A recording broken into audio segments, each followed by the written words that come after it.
الصابرين بما قال الله العظيم وبشر الصابرين الذين إذا أصابتهم مصيبة قالوا إنا لله وإنا إليه راجعون أولئك عليهم صلوات من ربهم ورحمة وأولئك هم المهتدون إني جزيتهم اليوم بما عملوا wasbir ala ma asabat inna dzalika min azmil umur. Bapak-bapak, ibu-ibu, saudara, adik-adik jamaah Masjid Baitus Salam, hadani Allah wa iyyakum. Senantiasa kita panjatkan puji syukur kehadirat Allah Subhanahu wa taala karena pada malam hari yang berbahagia ini setiap minggu di malam Sabtu kita semua bermuajah berkumpul setelah melaksanakan ibadah sholat maghrib berjamaah dilanjutkan dengan tholaqul. Mudah-mudahan kita semua senantiasa diberikan limpahan rahmat dan hidayah oleh Allah Subhanahu wa taala di dunia maupun di akhirat.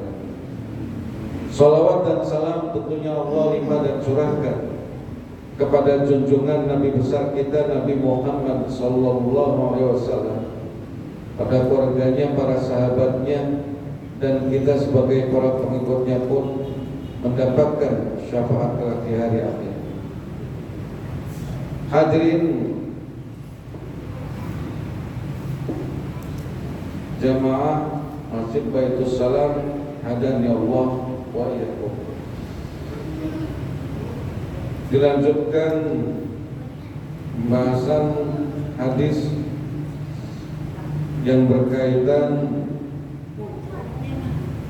dengan keraguan seseorang pada saat sholat, tiba-tiba dia merasa kentut.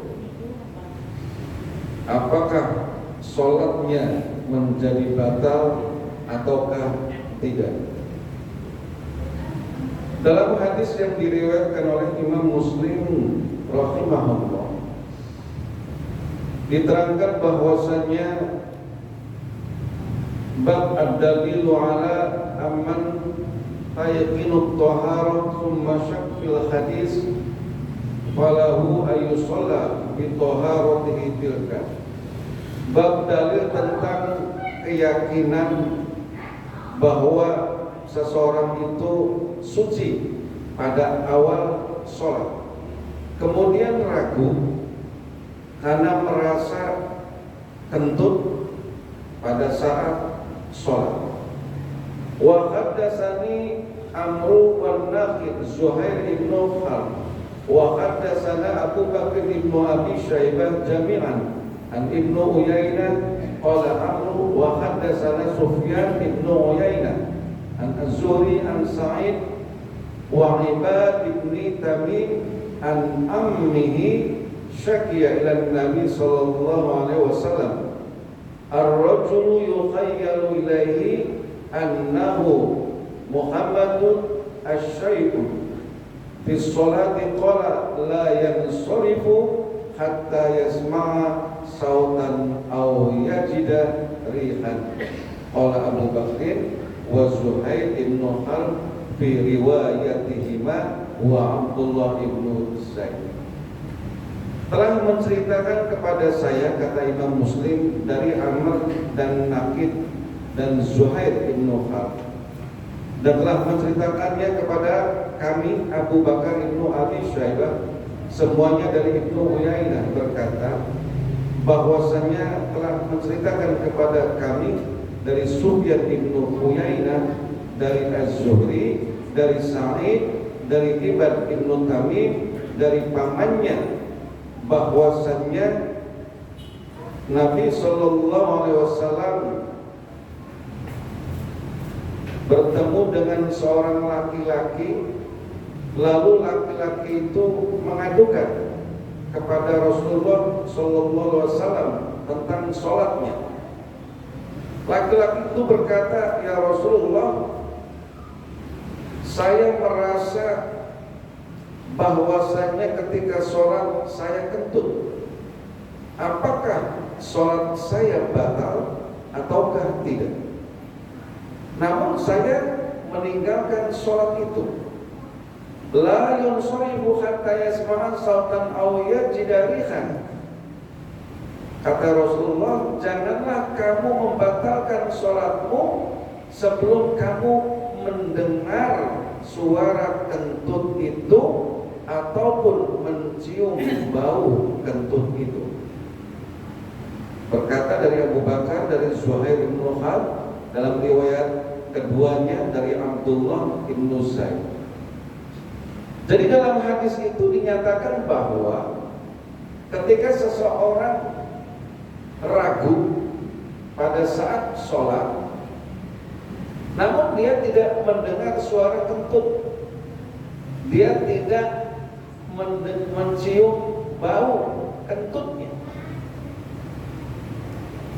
hal itu menandakan bahwasannya jangan membatalkan sholat, kata Rasulullah, sebelum yakin bahwasannya dia mendengar suara kentut ataupun mencium bau kentut. Jadi diteruskan sholatnya, jangan dibatalkan. Makanya keraguan-keraguan itu dihilangkan ketika beribadah kepada Allah, terutama dalam ibadah sholat. Jangan sampai ketika tidak tahu membatalkan padahal belum mendengar suara kentut ataupun belum mencium bau kentutnya. Bapak-bapak, ibu-ibu, saudara, adik-adik jamaah Masjid Baitus Salam rahimakumullah. Dilanjutkan lagi dengan bab at-taharatu jawadul maitah bintibab, bab tentang kesucian menyamak bangkai binatang.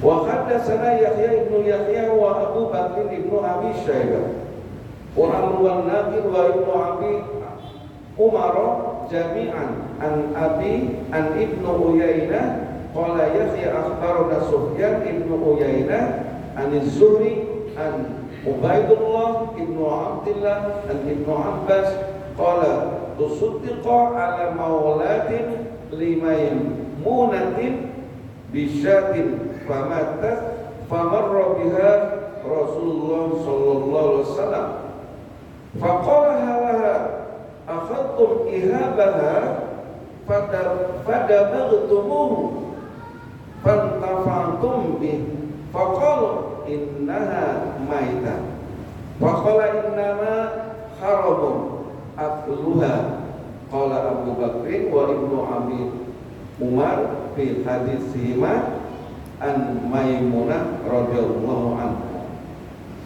telah menceritakan kepada kami, kata Imam Muslim, dari Yahya ibnu Yahya, dari Abu Bakar ibnu Abi Syaibah, dari Amr an-Naqi, dari ibnu Abi Amr, semuanya dari ibnu Uyainah, berkata bahwasannya Yahya mengabarkannya kepada kami dari Sufyan ibnu Uyainah, dari Az-Zuhri, dari Ubaidullah ibnu Abdillah, dari ibnu Abbas, berkata bahwasannya Maimunah memberikan seekor kambing pada saat Rasulullah SAW berkunjung. Lalu tiba-tiba tidak berapa lama kemudian kambing itu mati. Maka orang-orang yang mengetahui bahwasannya itu menjadi bangkai membuang kambing tersebut sambil menyeretnya. Lalu Rasulullah SAW melihat, faqala hala akhadtum ahadiha fadabaltumu fantafa'tum. Berkata Rasulullah, mengapa kalian harus membuang kambing itu sedangkan kambing itu kulitnya bisa disamak dan menjadi manfaat bagi kalian? Faqalu innaha maitah, mereka berkata bahwasanya kambing itu sudah menjadi bangkai. Maka berkata Rasulullah sallallahu alaihi wasallam, innama haramun akluha, sesungguhnya yang haram dari bangkai itu adalah memakannya. Jadi dalam hadis tersebut menyatakan bahwa ketika bangkainya kambing, bangkainya unta, bangkai sapi itu tidak boleh dimakan sebelum, kalau misalnya disembelih berarti kan harusnya masih hidup, tapi sebelum disembelih ternyata mati dan itu menjadi bangkai. Bangkai itu bisa menjadi halal ataupun suci. Yang menjadi suci adalah kulitnya yang disamak, bukan memakan bangkainya, bukan memakai daging bangkainya, kecuali bangkai anjing dan babi. Anjing dan babi meskipun menjadi bangkai, tapi kulitnya tetap haram untuk disamak. Sedangkan binatang-binatang lain selain anjing dan babi, baik itu kambing, unta, sapi dan sebagainya, masih bisa disamak. Disamak itu prosesnya, kulit itu dibersihkan dari darah yang menempel. Dulu zaman Rasulullah disamak itu dengan daun bidara ataupun daun salam ataupun kulit delima untuk membersihkan darah yang menempel di kulit bangkai kambing, sapi ataupun unta. Nah, kulit tersebut bisa dimanfaatkan, bisa menjadi suci setelah disamak tadi. Dibersihkan dengan kulit delima, dibersihkan dengan daun salam ataupun dengan daun bidara. Entah itu nantinya menjadi topi, celana, baju dan sebagainya. Nah, seberapa penting ketika memakai kulit yang disamak tergantung keadaan. Misalnya pada saat di satu kaum ternyata ada wabah gatal. Nah, pada saat wabah gatal yang ada di daerah tersebut hanya bisa disembuhkan dengan memakai kulit kambing yang sudah disamak. Maka wajib hukumnya segera untuk memakai pakaian yang terbuat dari kulit kambing tersebut. Nah, itu menjadi wajib karena daerah tersebut kena wabah dan wabah itu hanya bisa disembuhkan dengan kulit kambing yang disamak. Itu salah satu contoh. Begitu pula kalaupun tidak terlalu penting untuk disamak, ya untuk membuat topi ataupun tas dan sebagainya, maka ya, itu pun tidak harus segera dilakukan, tapi menunggu proses penyamakannya sampai benar-benar bersih. Bapak-bapak, ibu-ibu, saudara, adik-adik jamaah Masjid Baitus Salam, hadani Allah wa iyyakum. Dilanjutkan lagi dengan bab at-tayammum. Haddatsana Yahya ibnu Yahya qala qara'tu ala Malik an Abdurrahman ibnu Qasim an abihi an Aisyah annaha qalat kharajna ma'a Rasulillah sallallahu alaihi wasallam fi ba'di asfarihi hatta idza kunna bil baydari aw bidatil jais in qata'a aqduli wa aqama Rasulullah sallallahu alaihi wasallam ala timasihi wa qamun nas ma'hum wa laysu ala ma'in wa laysa ma'hum ma'un fa'atan nas ila Abi Bakrin faqalu ala tara ila ma sanatu Aisyah aqamat bi Rasulillah sallallahu alaihi wasallam wa bin nasi ma'ahu wa laysu ala ma'in wa laysa ma'ahum ma'un fajahu Abu Bakrin wa Rasulullah sallallahu alaihi wasallam wa bi'arsi ala fakhidi qad nama faqala hasati Rasulullah sallallahu alaihi wasallam wan nasa wa laysu ala ma'in wa laysa ma'ahum ma'un qalat fama tabni Abu Bakrin wa qala ma sya'allah ay yaqula waj'al ya'lamu min baitihi fi khatirati fala yamna'ni min at-takharruqi illa makan Rasulullah sallallahu alaihi wasallam fala ala fakhidi fanama Rasulullah sallallahu alaihi wasallam hatta asbaha ala ghairi ma'in fa anzalallah bi at-tayammum fatayammamu faqala Usaid ibn al-Khidri wa huwa ahadun niqa ma hiya bi awali bi barakatikum ya ala Abi Bakr faqalat Aisyah fa ba'atsna al-basarul ladzi kunta alaihi fawajadna al-aqda nahdi.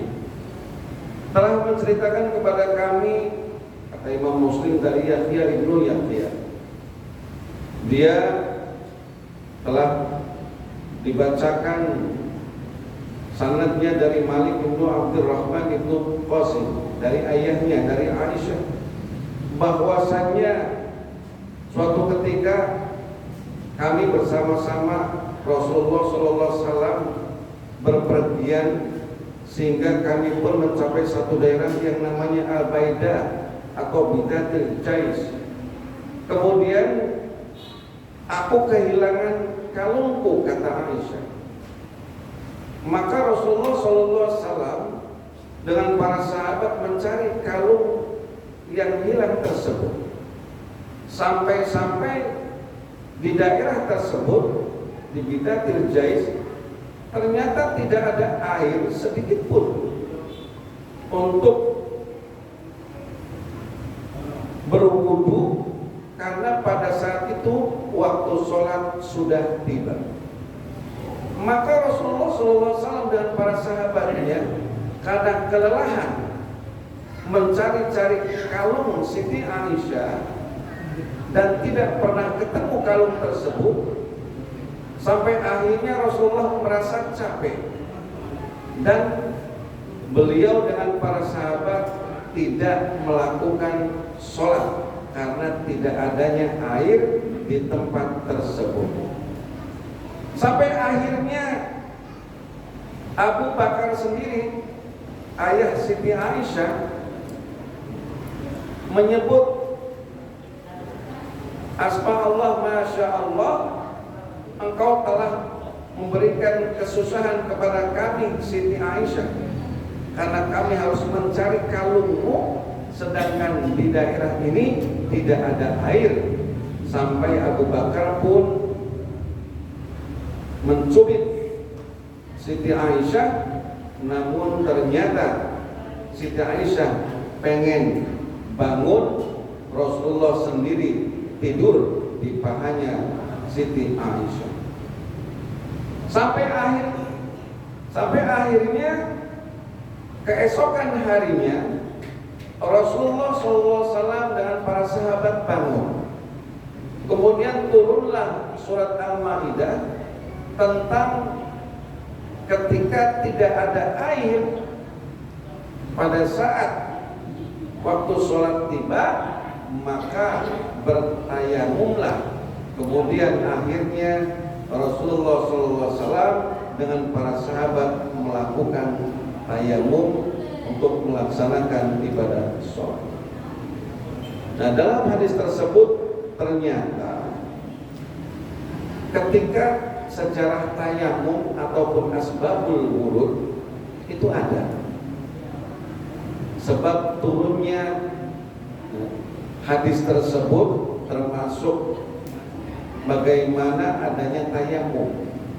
Karena pada saat itu Siti Aisyah berpergian dengan Rasulullah dan para sahabat, dan dalam perjalanan kalungnya terputus ataupun hilang, sehingga Rasulullah dan para sahabat mencari-cari kalung Siti Aisyah tersebut. Sedangkan di daerah itu tidak ada air, sehingga untuk minum saja itu sulit, apalagi untuk wudu. Sehingga sampai akhirnya Rasulullah capek, pegel, muter, ya nggak ketemu, sampai akhirnya tertidur dan bangun keesokan harinya, maka turunlah Quran surah Al-Maidah tentang bagaimana ketika tidak menemui air maka bertayamum untuk melaksanakan ibadah sholat. Itu sejarah adanya tayamum. Ya. Dalam hal tayamum tersebut, setelah Rasulullah melakukan sholat, tayamum terlebih dahulu, kemudian sholat, lalu dicari lagi kalung Siti Aisyah. Ternyata kalung Siti Aisyah itu ada di bawah perut unta, di bawah perut unta, dan diketemukan. Dan ada hadis lain yang menyatakan bahwasanya kalung tersebut dipinjam dari Asma, saudaranya Siti Aisyah, sama-sama anaknya Abu Bakar. Sehingga karena minjem, khawatirnya hilang dan Asma sendiri marah, sehingga Aisyah pun harus mencari bersama Rasulullah dan para sahabat. Bapak-bapak, ibu-ibu, saudara, adik-adik jamaah Masjid Baitul Salam, hadani Allah wa iyyakum. Selain itu, ada hal yang perlu disampaikan tentang bagaimana pada saat sholat Jumat itu adanya muroki. Muroki itu adalah pengantar khotib naik mimbar. Maka dikatakan inna yaumal jum'ati sayyidul ayyam wa qidul fuqara'i wa idul masakin al khutbatani fiha maqamu rak'ataini minal fardhi. Jadi khutbah itu menjadi 2 rakaat pengganti sholat zuhur. Pada saat seseorang tidak mendengarkan khutbah yang disampaikan, ngobrol dewek, maka tidak sah sholat Jumatnya. Ada di beberapa daerah setelah sholat Jumat lalu sholat zuhur. Karena apa? Khawatir sholat Jumatnya tidak sah sampai akhirnya melaksanakan sholat zuhur. Karena tadi ada orang yang sholat Jumat namun ternyata ngobrol di sholat Jumatnya ketika khotib naik mimbar, ketika khotib lagi khutbah. Jadi yang namanya al-khutbah tadi fiha maqamu rak'ataini minal fardhi itu adalah pengganti 2 rakaat sholat zuhur, yakni khutbahnya seorang khotib pada saat sholat Jumat. Wa idza sha'idu 'ala mimbar. Jadi ketika khutbah yang disampaikan oleh khatib di mimbar, fala yatakallamanna ahadukum wa may yatakallam faqad lagha wa man lagha fala jum'ata. Jadi di situ dinyatakan bahwasannya jangan sampai ketika seorang khatib sedang menyampaikan khutbah berbicara di antara kalian, maka barang siapa yang berbicara fala jum'ata, tidak ada Jumat baginya. Nah, ini merupakan muraqi ya, yang sering dilaksanakan setiap Jumat. Sebenarnya itu menjadi pengingat kepada makmum amun sing ngerti bahasa Arab ya, tapi amun sing beli ngerti ya wis padu muraqi nganter khatib bae nuju mimbar. Padahal ya ucapan muraqi itu adalah hadis yang disampaikan ya, yang diriwayatkan oleh Abu Hurairah dari Rasulullah SAW, faqad laghat wa man laghat fala jum'ata, angsitu wasma'u wa ati'u rahimakumullah. Nah, itu merupakan menyeru kepada yang hadir di sholat Jumat, jangan sampai berbicara, jangan sampai guyonan dewe ya. Nah, termasuk ketika orang tuanya itu harusnya membimbing ya, jangan sampai anak ataupun teman-temannya berbicara ketika khatib lagi menyampaikan khutbah. Nah, itu banyak kasus yang terjadi. Bapak-bapak, ibu-ibu, saudara, adik-adik jamaah Masjid Baitus Salam, hadanillah wa iyyakum.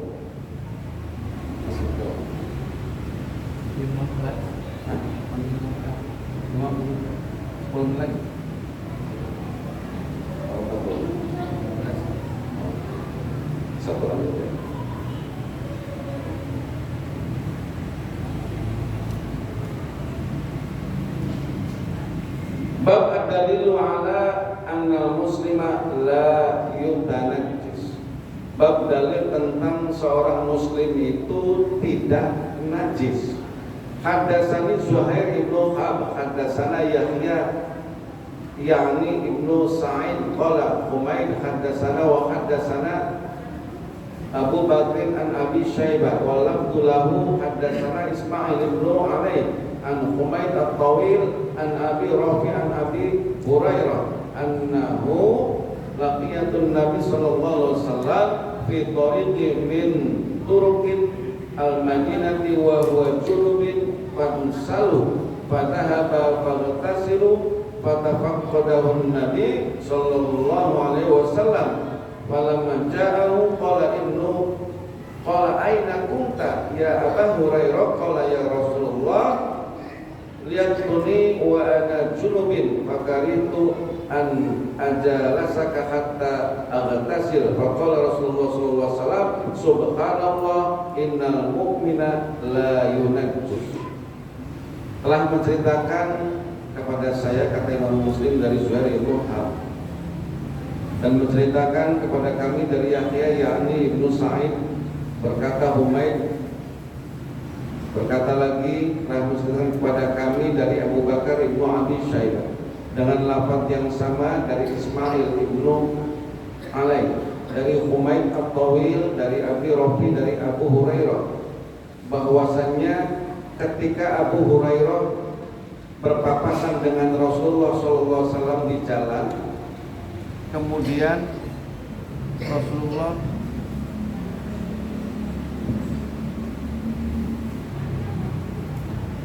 pada saat Abu Hurairah berpapasan dengan Rasulullah SAW, Abu Hurairah menghindar karena malu ketika harus menemui Rasulullah sedangkan dia dalam keadaan junub. Kemudian akhirnya Abu Hurairah menyelinap, tidak mau bertemu dengan Rasulullah dan pergi mandi. Setelah mandi kemudian Abu Hurairah baru menemui Rasulullah SAW. Maka ditanya, aina kunta ya Abu Hurairah, kemana saja engkau ya Abu Hurairah? Berkata Rasulullah SAW. Lalu dijawab oleh Abu Hurairah, wa ana junubun fakaritu an akhalisaka hatta aghtasil. Saya malu ya Rasulullah untuk berjumpa dengan kamu sedangkan saya dalam keadaan junub, sehingga saya pun mandi terlebih dahulu. Kemudian Rasulullah SAW bersabda, Subhanallah, Maha suci Allah, innal mu'mina la yunajjus. Sesungguhnya orang-orang mukmin itu tidaklah najis meskipun dia dalam keadaan junub. Jadi dalam keadaan junub tidak menjadi masalah ya. Pada saat ngobrol, makan, minum, begitu pula zikir. Bab dzikrillah taala fi halil janabah wa ghairiha. Bab dengan zikir kepada Allah dalam keadaan junub ataupun selainnya. Maka Rasulullah SAW membolehkan bidzikrillah ala kulli ahyani, zikir kepada Allah dalam keadaan apapun. Jadi tidak menghalangi seseorang meskipun dia junub, ya meskipun dia dalam keadaan tidak suci, namun tetap bisa berzikir kepada Allah. Ya. Jangan sampai dalam keadaan junub merasa, wah saya tidak mau zikir subhanallah, alhamdulillah, wallahu akbar dan yang lainnya. Ya. Sedangkan membaca Quran itu beda. La yamassuhu illal mutahharun. Ya, itu tidak sah, tidak boleh menyentuh kecuali bagi orang-orang yang suci. Orang-orang yang suci itu adalah orang yang berwudu ataupun orang yang sudah melaksanakan mandi wajib. Itu saja yang dapat disampaikan Bapak-bapak, ibu-ibu, saudara, adik mangga sebelum ditutup majelis ilmu ini. Barangkali ada yang mau bertanya tentang hal-hal yang berkaitan dengan pembahasan tadi ataupun selainnya, dipersilahkan. Ya, mangga Pak.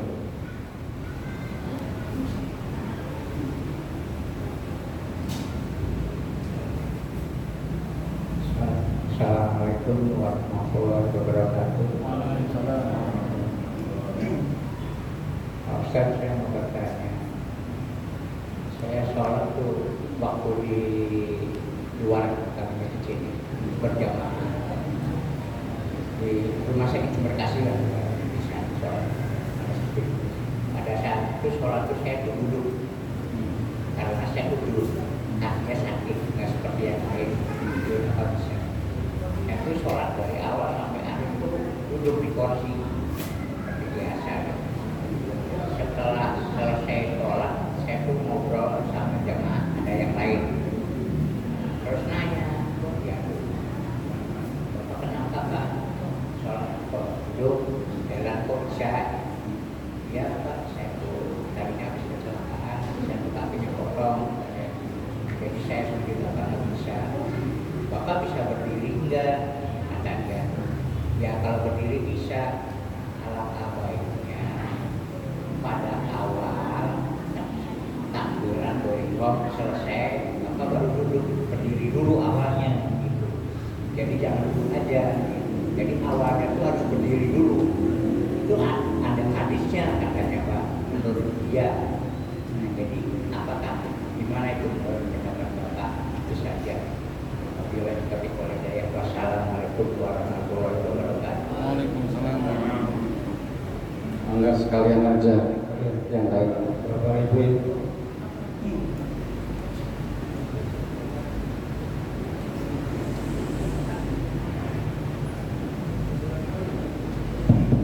Assalamualaikum warahmatullahi wabarakatuh. Tadi dijelaskan pada awal ceramah bahwa masalah tersebut itu Nabi mengatakan kalau tidak mencium bau dan tidak mendengar bunyi maka harus dilanjutkan, tidak boleh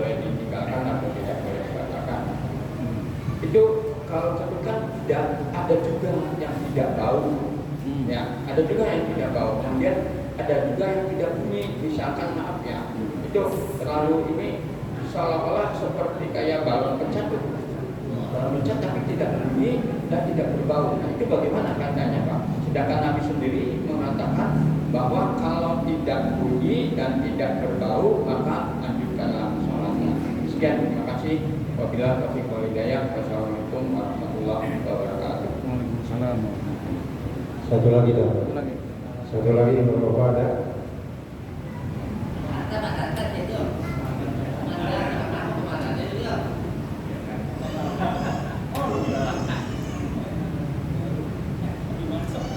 Assalamualaikum warahmatullahi wabarakatuh. Masalah hewan tadi, hewan potong. Nah itu kalau hewan potong seperti kambing, sapi kan, kalau mati kan nggak boleh kita makan. Tapi ikan kan kalau kita mancing, ikan mati kan, di situ mati ikan tuh, mancing dan dapat ikan di laut dari mana kan mati, nggak dipotong. Apa itu ikan ya, ikan lele lah, ikan apa itu, yang penting jangan sapi, jangan kambing, onta. Nah itu haram, nggak boleh, nggak dimakan, udah mati itu ikannya. Kan kita mancing di laut di mana kan mati ikan juga hidup kan. Akan kada Ustadz Adil itu harus dipotong dulu baru boleh kita makan. Ikan kita dapat ikan mancing mati, nah boleh nggak dimakan Ustadz? Terima kasih. Wassalamualaikum warahmatullahi wabarakatuh. Halo Pak Ustaz, dibaca dulu. Ya, berkaitan dengan pertanyaan yang pertama, yakni pertanyaan dari Pak Dodi, bahwasannya berdiri dalam sholat itu menjadi rukun. Rukun itu adalah sesuatu yang wajib, tidak boleh ditinggalkan. Jadi rukun itu wajib. Jadi rukun sholat, rukun puasa, rukun haji dan sebagainya. Yang namanya rukun itu sesuatu yang harus dilakukan. Lalu bagaimana dengan seseorang yang kondisinya udzur? Udzurnya itu mampukah berdiri atau tidak? Kan gitu. Kalau mampu berdiri hanya untuk takbiratul ihram, nah, maka berdirilah. Setelah itu baru duduk. Hal itu ada dalam riwayat hadis Imam Bukhari, Imam Muslim dan imam-imam yang lain. Jadi termasuk hadis yang sahih. Nah, jadi intinya ketika masih sanggup berdiri, ya untuk pertamanya saja berdiri dulu. Tapi kalau tidak sanggup sama sekali untuk berdiri lama, ya jangan berdiri. Itu. Silahkan duduk kalau memang tidak sanggup untuk berdiri.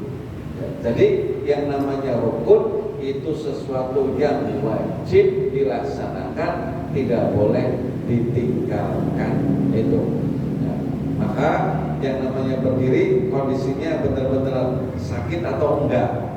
Dalam kondisi benar-benar sakit, ya sudah jangan dipaksakan. Tapi kalau ternyata masih bisa dan tidak sakit, maka itu tidak boleh ditinggalkan. Itu pertanyaan Pak. Ya. Yang kedua, berkaitan dengan kentut, ada yang tidak berbau dan tidak bersuara. Betul. Justru yang namanya keraguan dalam sholat itu harus dihilangkan.